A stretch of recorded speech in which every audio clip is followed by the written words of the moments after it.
한국은 태교를 할 때는 임신부만 네. 집중을 하잖아요. 며느라이하고 네. 저희 아들하고 나이 네. 차이가 상당히 납니다. 7살 위죠. 누가 저희 위? 며느라이가요. 아, 그래서 네. 결혼할 때가 36살이고 미국에 이민 와서 불안한 환경 뭐 그런 걸 겪어가면서 살았기 때문에 어떻게 하면은 며느라이한테 편안한 그러니까 스트레스를 안 주고 임신하고 또 몸을 가꾸고 뭐 하고 그런 게 굉장히 힘들죠. 그래서 네. 가장 스마트한 방법이 뭘까? 음악 CD를 줘야 되겠다. 네. 그 다음에 우리 간섭이 전혀 없으면 자기네들이 이제 편안하게 지낼 것이다. 그런데 내가 소망 하나는 꼭 이거를 들어라. 근데 원리적으로 이야기를 하면 이렇습니다. 한국 사회에서 지금 여성들에게 너무 외부에서 요구하는 가치 체계가 너무 높아요. 직장 여성으로서 성공을 해야 되고 우선 집안에서 요구하는 어떤 기준이 높고 네. 그런데 몸은 따르지 않을 수가 있거든요. 예. 그리고 대부분 30대 이후의 여성들이기 때문에 사실은 30이 넘어선 여성들은 신체적으로 힘들죠. 네. 그래서 겉으로는 아주 해맑은 미소로 여성들이 말을 하는데 속으로는 엄청나게 괴로운 거를 네. 겪으면서 네. 표현을 안 하려고 그러거든요. 그런 걸 뭐라 그러냐, 이중적인 가치를 가진 여성들이다, 이렇게 이야기를 해요. 네. 그런 이중적인 가치를 가진 여성들에게 나타나는 과학적인 현상은 네. 스트레스 호르몬이 이제 막 배출이 돼요, 몸속에서. 예. 그러면은 그게 고스란히 엄마 혈액을 통해 가지고 그대로 그게 태아에게도 전달이 되거든요. 네. 그러면 태아의 뇌가 형성되는 과정에서 독약으로 나타날 수가 있어요. 네. 그러면은 아이가 굉장히 갑작스럽게 공포감을 느끼게 될 수도 있고, 근데 그거를 어떤 유대감, 엄마와 아이의 그 대화가 없으면 네. 아이는 그냥 깜짝깜짝스러운 공포로 느끼게 돼서 방어적인 기제가 생기게 되거든요. 네. 네. 그러면은 그런 것들이 쌓이면 그게 나중에 아이는 어떻게 되냐면 이 다음에 태어나서 한번 보자 하고 엄마한테 저항감으로 나타나는 거예요. 예. 그게 아이들은 육아할 때 나타나는 게 뭐겠습니까? 뭐냐 하면 신나게 우는 수밖에 없어요. 나에게 관심을 나를 좀 돌봐주세요 하고 네. 아기가 할 수 있는 방법은 오로지 원인 모르게 막 울어대는 것밖에 더 있습니까? 우리가 이제 밥을 먹고 이 커피를 먹고 그런 것이 이렇게 위로 이렇게 내려가는데 소리가 들리잖아요. 네, 네. 바깥에서도 네. 꾸르륵 하는 소리가 들리잖아요. 네. 그런 것처럼 엄마의 배에 있는 살갗을 통해서 바깥의 소리가 이 안으로 들어가게 돼 있어요. 네. 그러면 그 자궁 속에 소리의 환경이 아주 희한해가지고 아기의 귀에 달팽이관에 그대로 전달이 돼요. 네. 그러니까 아이는 세상에 영혼이 만들어지고 뇌가 만들어지고 그러면서 나에 대해서 무슨 소리를 할까 하는 거를 열심히 귀로 열으면서 듣고 있거든요. 네. 태아는. 예. 근데 하물며 자기를 먹여 살리는 어떤 존재가 끊임없이 아침마다 사랑해요, 나 오늘 자, 너도 자 하면서 서로 사랑의 이야기를 대화를 한다면 아이는 야, 이 이상한 존재가 누굴까 궁금해 하겠죠. 그러면 태어나면 그 소리를 말한 분하고 그 관계를 맺고 싶고 교감이 있고 그러지 않겠어요? 네. 그러면 나 오늘 너 정말로 보고 싶은데 너 먹여 살리면 나도 오늘 일하러 가야 돼. 서로 그 시간 잘 보내자 하면은 설득이 된다고요. 얘도. 네. 스마트한 육아를 위해서도 스마트한 태교가 필요하다. 그러니까 자기가 편하게 보내려면 편하게 10개월을 그렇게 보내시는 게 더 훨씬 낫다 이거죠. 그런 의미에서 이제 온 가족이 그런 소리를 전달해 보세요. 그러면 요거는 엄마의 목소리고, 이거는 이상한 남자의 목소리고, 이거는 이상한 할아버지의 목소리고, 네. 이런 게 다 들려지면 네. 그러면서 네. 야, 이거는 예수님이 말씀하시는 소리야 하고 할머니가 좀 뭐라 그럴까, 좀 더빙을 잘 하셔가지고 얘기를 하신다면 뭐 제가 보기엔 다를 것 같아요. 교수님 가지셨을 때 네. 어머니가 그렇게 태교를 잘 하셨나요? 글쎄, 그거는 저는 잘 모르겠고요. 그렇지만 하여튼 이야기를 많이 했고, 지금도 이제 이야기를 해서 저는 우리 마누라한테 엄청 야단 맞죠. 근데 이제 네. 이쪽으로 들었다가 이쪽으로 나가고 적당히 이 가운데 써서 조절하기가 정말로 힘든데, 그래도 이제 요령껏 해야 되고, 네. 뭐 그렇지만 그래도 우리 어머니도 소중하지만 지금은 우리 마누라도 소중하죠. 네. 응? 우리 마누라하고 산 게 더 많으니까. 예. 그래서 두 여인이 아주 저한테는 중요하죠. 네. 고등학교 때 그 공부에 맛을 들였다. 그래서 아주 공부를 재밌게 했다고 네, 그러셨어요. 네, 네. 공부하는 머리는 타고나는 거 아닌가요? 공자님께서 이제 뭐 생이지지라는 말도 하셨고, 그런데 네. 김연아라든가 뭐 체육인들이 네. 스포츠를 즐겨야 된다 이러잖아요. 공부도 마찬가지예요. 즐기면서 하면은 그런 맛을 느낄 때가 있어요. 이렇구나.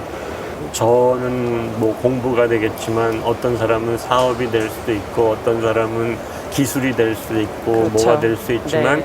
그런 얘기를 저도 좀 어렸을 때 간간히 들었거든요, 교수님. 머리는 좋은데 제가 이제 뇌과학을 연구한 지가 한 15년 뭐 이렇게 되는데, 네. 이제 뇌 안에는 신경섬유라고 네. 뉴런이라고 이제 그런 걸로 이루어져 있는데, 이쪽의 뇌 부분에서 이쪽의 뇌 부분으로 이제 신경섬유가 이렇게 쭉 연결이 되어 있는데, 이런 것이 마치 연결이 무지하게 잘 되게끔 하는 게 즐길 때, 네. 어떤 거를 즐기냐에 따라서 어떤 부분에 고속도로가 잘 깔리는 거예요. 예. 그런데 이제 어떤 사람은 공부에 대한 고속도로가 잘 깔려 있는 거고, 어떤 사람은 기술에 대한 거가 잘 깔려 있는, 어떤 사람은 운동이 잘 발달되어 있는 게 이제 사람마다 이제 능력으로 나타나는데, 네. 그런 것도 할아버지나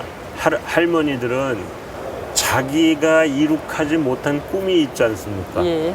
태교의 메시지를 통해서 언어 소통을 자꾸 하면은, 소위 말해서 그런 시냅스가 태어나기 전부터 발달하지 않을까. 어느 순간에 무엇을 깨우쳤다, 깨달았다, 훌륭하신 보이지 않는 문의 섭리를 이해했다. 그런 게 뇌과학의 입장에서는 고속도로의 연결이거든요. 예. 힘들게 애쓰고 그러다 보면은 남은 연결을 못 시키는데, 네. 그 사람은 노력을 해서 이게 연결이 된다 이 말이죠. 예. 연결이 되는 순간에 네. 불꽃이 팍 튀면서 이거구나 네. 하는 걸 깨우치는 게 뇌과학의 입장에서 원리적으로 설명할 수 있는 거예요. 그러니까 요즘 IT 산업을 본다 그러면 자꾸 뭘 연결해라 네. 연결하면 새로운 것이 보인다. 그런데 치매는 거꾸로 이게 자꾸 끊어지는 거고, 그래서 기능을 잃는 거니까 기억이 사라지는 거죠. 기도를 한다는 것이 뭐냐면 바로 이 불가능한 것들을 이루게 하는 게 바로 연결하는 거거든요. 네. 엄청나게 노력을 통하면 그런 것들이 이제 이루어질 수 있는 거죠. 예.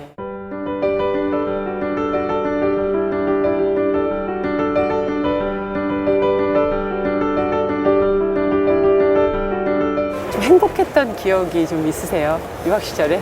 오히려 유학 시절이 더 저에게는 더 좋았을 수도 있어요. 맨하탄 한 중심에 있는 한 110가라는 데서 살았어요. 예. 조지 워싱턴 브리지라는 다리를 건너서 예. 뉴저지 주에 있는 어느 곳에 이제 눈이 오는 날 눈구덩이를 빠져가면서 이제 걸어가면서 네. 과외 갔다 오고 가고 그러면서 과외를 가리키고 뭐 그런 적이 있고 그런데 이제 지하철을 타고 다니는데 그 뉴욕 지하철이 엄청 더러워요. 또 낙서도 많이 하고 뭐 그런데 워크맨, 소니 워크맨을 끼고 이제 여러 가지 음악을 들으면서 이제 그 지하철을 왔다 갔다 하면서 이 생각 저 생각 하면서 가는데 늘 들었던 음악이 바로 비발디의 그 성가곡이에요. 네. 그 키리에하고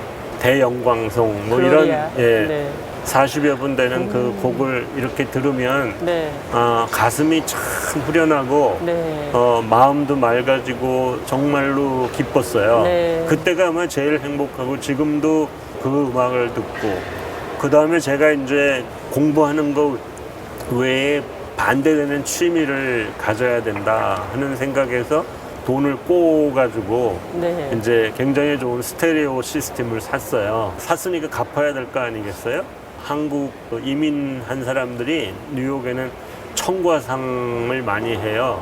브롱스의 그 도매상 지역이 있는데 격리가 없는데 아침에 새벽에 나오니까 여자들은 하기가 어렵고 그래서 이제 제가 몇 개월 했어요. 네. 엄청나게 넓은 곳에 가가지고 이제 막 뭐 정리해주고 이제 한 2시간 일하고 정리해주고 나오면서 주님의 노래를 딱 막 부르면서 나올 때 그때 아주 행복했습니다.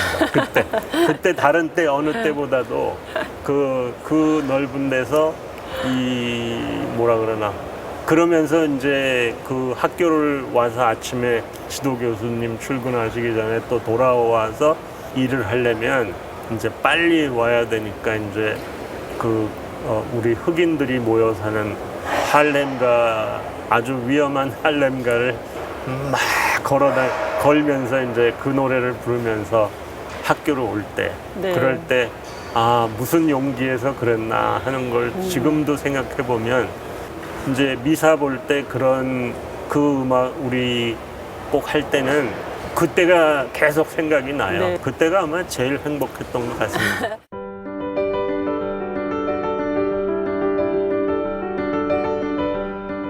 그렇게 유학 생활을 마치시고 그럼 한국에 들어오셔서 이제 성공의 가도를 달리시는 건가요? 아유, 성공이라기보다는 하여튼 제가 하고 싶은 일을 네. 할 수 있게 됐으니까 행복하죠. 그런데 이제 항상 인생에는 굴곡이 있지 않습니까? 네, 네. 그러니까 굴곡이 있을 때 한문의 세계로 네, 네. 이 밑바닥에 깔려 있는 어떤 이야기들을 이제 과학적으로도 이렇게 생각해보고 저렇게 생각해보고 그래서 이제 노인들을 상대로 해서 이야기를 네. 할 때는 네. 어차피 인생은 나이가 들면 아무도 안 찾아오는데 아무도 안 찾아오게끔 되어 있는데 치매에 안 걸리시려면 한문을 공부하세요. 그 한문 속에서 과거의 인생이 주마등처럼 이렇게 쭉 지나가니까 그걸 삭히면서 이제 네. 교수님 물리학 전공하셨는데 네. 거기서 또 뇌 연구를 하시는 것도 약간의 외도 그런 건데 네. 또 거기에다가 네. 태아의 뇌를 또 연구하신다고 하셨을 때 주변 반응이 어떠셨어요? 저는 하여튼 엉뚱한 일만 많이 했던 것 같아요. 네. 30년 동안. 그러니까 생물에서 일어나는 현상. 네. 을 이제 물리적으로 설명을 해보고 싶은 젊었을 때부터. 그런데 우리 젊은 친구들은 이렇게 고속도로가 잘 깔려 있고 아주 멋지게 이미 깔려 있는 길만 찾아다니려고 자갈밭이 있고 모래가 있고 그런 거를 스스로 개척해서 그런 정열이 없는 거죠. 어떤 분야와 어떤 분야가 이렇게 연결이 되고 경계가 있는 그 바운더리 영역에서 또 새로운 분야가 확 튀어나올 수 있으니까 그것을 노리고 열심히 한다면 그리고 즐기면 언젠가는 이루어진다. 그런데 이제 그런 걸 모르는 거죠. 네. 열과 성의를 다하면 제가 보기에는 할 수 있다. 그런 느낌이 들어요. 네. 네. 저는 그래도 이런 경계에서 먹거리를 만들고 어떤 한국의 산업을 일으킬 수 있다면 그게 저는 행복이다. 미션이다. 교수님 전통 태교에 정말 그 관심을 갖게 된 어떤 계기가 있으신가요? 예, 뉴욕 핍스 에버뉴라는 데가 있어요. 네. 그런 지역을 이렇게 지나다녀 보면은 하여튼 온갖 종류의 민족이 다 살아요. 네. 아주 멜팅 팟이에요. 동양 사람도 있고 뭐 저기 이슬람에서 온 사람도 있고 백인들도 있고 유태인도 있고 뭐 온갖 종류의 사람이 사는데 네. 한국 사람은 전 세계 민족 중에서 도대체 어느 정도의 사람일까? 민족의 우수성을 놓고 보고 뭐 그럴 때 우리의 자랑거리는 무엇일까? 네. 뭐 잘 살아봅시다 하고 모든 거를 목표를 맞추고 그러면서 잃어버린 게 많죠. 옛날에 우리 어렸을 때는 염치라는 게 있었어요. 염치라는 말이 있었거든요. 그래서 왠지 뭐 이상한 거를 하면은 염치 없는 행동하지 말아라 하고 네, 선생님들이 네. 초등학교 때 가르쳤어요. 그런데 요새는 염치라는 말을 몰라요. 전혀 애들이 무슨 말인지도 모르고 뭐 이런데 옛날에는 못 살았어도 그런 얘기를 했거든요. 네. 그런데 지금은 잘 살면서 남의 마음을 아프게 하는 행동을 너무나 많이 하거든요. 사람들이. 우리의 다음의 가치가 뭘까? 예. 한국 민족이 지금 엄청나게 유사이래로 잘 사는데 정말로 잘 사는 것만으로 끝일까? 그럼 우리의 아주 밑바닥에 깔려 있는 굉장히 좋은 문화의 원동력인 그게 뭘까? 우리 할머니들이 못 살았어도 겨울에 목욕 재개하고 장독대에 가서 정한수 놓고 그 추운 바람에도 아마 자식을 위해서 기도를 하셨을 거예요. 그것이 우리 민족에게는 아마 안 가르쳐줘도 엄마들은 그 마음속에는 있을 거예요. 어느 민족에게 있겠는가? 응? 할머니, 엄마, 딸 쭉 이렇게 내려오는 그런 것들을 다시 부활하면 가장 좋은 정신문화의 가치가 되지 않을까. 예. 우리나라의 경제 부흥을 일으킨 게 물론 남자의 힘도 컸지만 네. 남동생들 오빠를 위해서 희생했던 누이들이 우리의 원천이라고 생각하거든요. 예. 그런 여성 파워들이 도덕 재무장 운동을 네. 이 종교계하고 같이 하면서 이 아름다운 그 어떤 거 그다음에 이제 우리가 어린애들을 많이 팔아먹었던 나라 아니겠어요? 미국 사람이라든가 유럽의 고아들을 팔아먹고 그 다음에 그런 사람들이 지금은 돌아와서 생부모들을 찾으려고 애를 쓰고 뭐 이러는 모습을 했는데 그런 역사를 반성하고 파란 눈의 그 유럽 여자들에게 태아 교육을 통해서 그 한국 문화를 이렇게 가리키면 그것이 새로운 지식 산업이라고 생각을 하거든요. 네. 그래서 저는 요즘 젊은 여성들이 네. 삼성전자나 공무원만 될 생각을 말고 좀 더 자기가 사랑스러운 마음을 갖게 하면서 태어나지 않은 영혼들을 이렇게 맞아주고 과학과 문학과 종교와 예술이 융합을 해가지고 그런 교육 체계를 만든다면 굉장히 좋은 그 산업이 만들어질 것 같은 게 제 꿈이거든요. 네. 스펙에다, 네. 경쟁에다. 지금 이 시대의 젊은이들이 살아가는 거 어떻게 보세요? 왜 코피 터지는 경쟁의 곳으로 가느냐. 네. 경쟁이 없는 곳에서 내 스스로의 세계를 만들어라. 예. 그러면 몇 년 가면 전문가가 되는 거예요. 네. 그러니까 뭐냐면 네. 이렇게 분야가 이렇게 있는데 한 분야에서 공부를 잘해가지고 요 분야 여기에 경제면에 있으면서 융합을 하는데 한 사람도 한 사람이 없으면 내가 하면 내가 최고의 지도자가 되는 거죠. 네. 아주 고요한 밤에 네. 별을 보면서 네. 옆에는 예수님이 계시면 좋은 데를 인도 안 하시겠어요? 열심히 해보겠습니다. 좋은 생각 하나가 옆에 딱 떠오르게 해주십시오 하고 하면은 정말로 많다. 세상에는 아직 해야 할 일이 무궁무진하게 많거든요. 그런데 왜 현재 깔려있는 그 길만 가려고 그러냐. 다른 길이 충분히 있다. 사실은 저는 대학 교수지만 네. 정말로 우리나라 대학에서 이게 이런 얘기하면은 다른 대학에 있는 사람들 저한테 막 욕을 할 거예요. 대학 같지 않는 대학이 얼마나 많아요. 거기에 엄마 아빠의 엄청난 고생스러운 돈을 갖다 놓으면서 자기 인생에게 도움이 안 되는 공부를 억지로 하는 공부를 하는 학생들이 얼마나 많아요. 지금도 젊은 사람에게는 일거리가 무지하게 많아요. 네. 일거리가. 영어 단어만 외우는 게 다냐? 그렇지 않거든요. 다른 일이 외로운 노인이 많거든요. 그 외로운 노인에게 헌신하면서 산업을 일으킬 수 있는 일이 많거든요. 사실은. 태교를 하는 건 교수님 말씀하시기를 억지로 하는 것은 오히려 그렇죠. 해가 된다라고 얘기를 네네. 하셨어요. 태아의 영혼이 엄마의 영혼을 모르겠어요? 엄마의 마음을 모르겠어요? 네네네. 그러면 엄마는 저런 분이신데 나한테 이런 걸 강요하시네? 야, 엄마는 이중인격자야. 애기는 모르겠어요? 애기는 알아요. 걔네들도 아주 똑똑한 애들이고 똑똑한 맑은 영혼을 가지고 있거든요. 그러면은 어떻게 되겠습니까? 신뢰를 안 하잖아요. 사람과 사람 사이의 관계가 신뢰를 해야지 서로 대화가 되는 거 아니겠어요?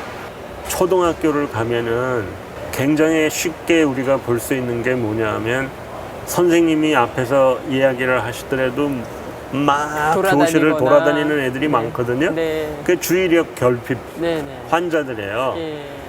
그런 아이들이 바로 뭐냐 하면 그런 이중인격자가 양산하는 거거든요.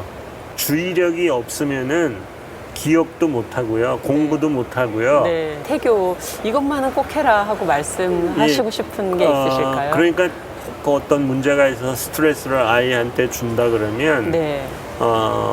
아이하고 설득을 하면 돼요. 엄마도 이런 사람이니까 이런 거야. 네. 하고 나도 내 잘못했네. 미안해. 네. 하고 우리는 미안해 하는 소리를 참 못하잖아요. 네.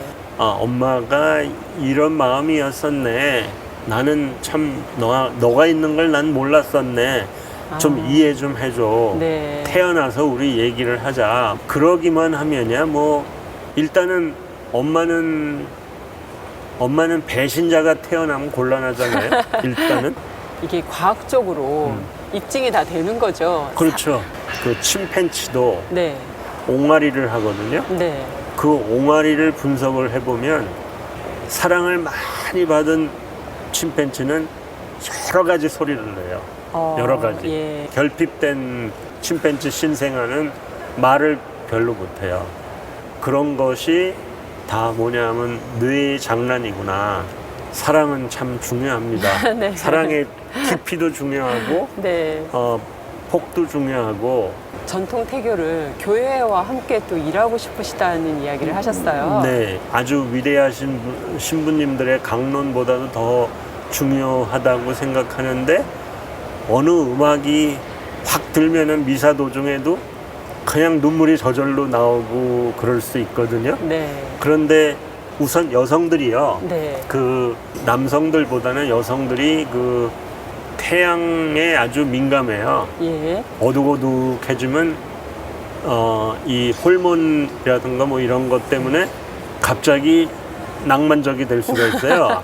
그러니까 밤이 되면은 더 멋있게 보일 수 있고 남자가 엉뚱한 남편을 잘못 만나게 되고 밤에 이럴 수 저녁에 만나면 있는데 제가 참 마냐니따의 추억이 있거든요. 구루실료 교육이 있어서 들어가서 새벽 한 시간은 몰라요.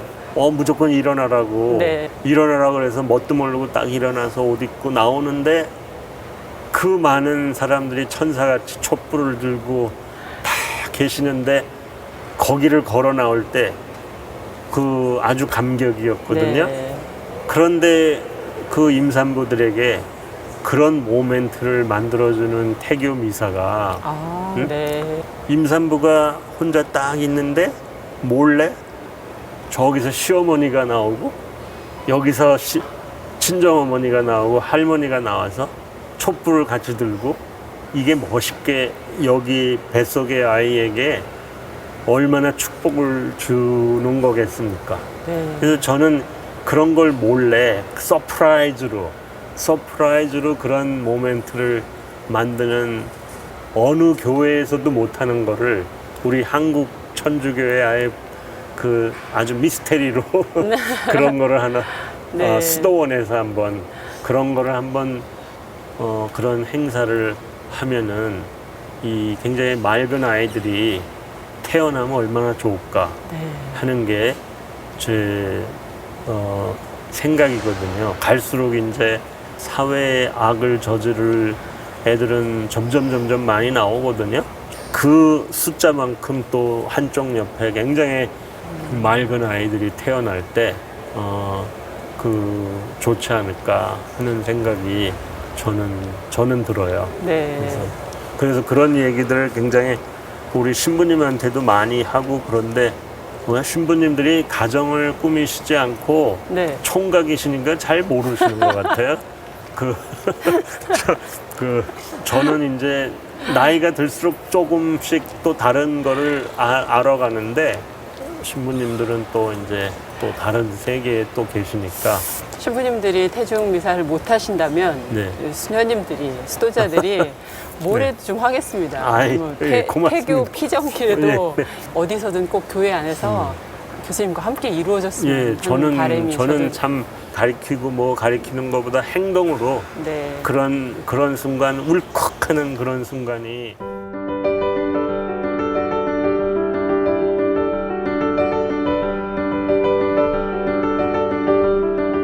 세상을 이끄는 1등 민족이 되게 하는 산업이 태교라는 무기를 통해서 이제 노인 케어, 영유아 케어 이런 쪽으로 이제 새로운 산업은 분명히 이 속에서 많이 태어날 거라고 생각이 되거든요. 네. 예. 네. 저 정말로 은퇴하고서 네. 그런 거를 앞장서서 좀 해보고 싶은 생각이 엄청 네. 많죠. 네. 예. 꼭 그래서. 이루실 겁니다. 아이, 네네. 봐야죠. 근데 하나님께서 분명히 그 길에 함께 하실 거라는 거 네. 저도 믿고 제 기도도 함께 동행하겠습니다. 네. 오늘 말씀 너무 감사드리고요. 저도 참 행복했습니다. 고맙습니다. 고맙습니다. 네. 김수용 교수님의 꿈이 많은 사람이 함께하는 꿈이 되었으면 좋겠습니다. 하느님께서 허락하신 생명이라는 그 고귀한 선물을 저희가 잘 준비하고 맞이할 수 있다면 세상에 첫 발을 내딛는 아이의 울음을 통해 우리는 또 다른 건강한 세상을 맞이하게 될 것입니다.